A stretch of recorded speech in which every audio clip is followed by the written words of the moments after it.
when you leave your home planet behind and you look down on Earth. You see its true state, against the black backdrop of space. And I think pictures really help bring that to the public as well.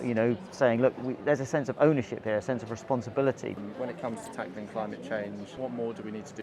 People want to do the right thing. So when it comes to behavioural change, we need to be very clear as to what we're asking people to do and why we're asking them to do it, and to make sure that we have the infrastructure in place to make sure that we don't have unintended consequences.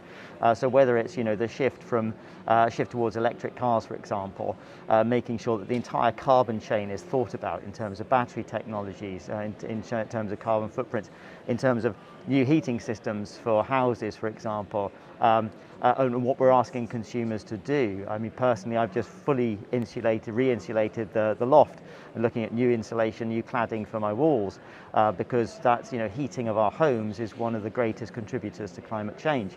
And so these are the small steps that everybody can make, but lots of small steps add up to having a huge impact. Do you think the UK government should be doing more to tell people how to change their lifestyle in terms of transport and their diet?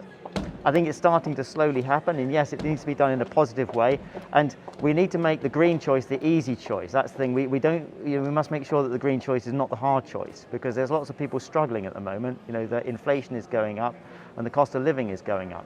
So if the green choice is not the easy choice, it's not going to happen. And we do need to be aware of people's budgets at this time, and to make sure that we're encouraging them to use public transport, because it's not just clean and green, but it's actually easier than driving somewhere, for example. And on the technology front, Tim, there was a report this year for the UK government saying that space-based solar power could be a thing from about 2040. Do you take a view on how useful that might be? Yeah, I think it's really important to look at the longer term as well, and things like space-based solar power, using laser technology, for example. You can have solar panels that are out with no shadow of Earth, so you've got 100% solar all of the time being transmitted down to ground stations, and that could be a great way of supplementing the Earth's energy needs.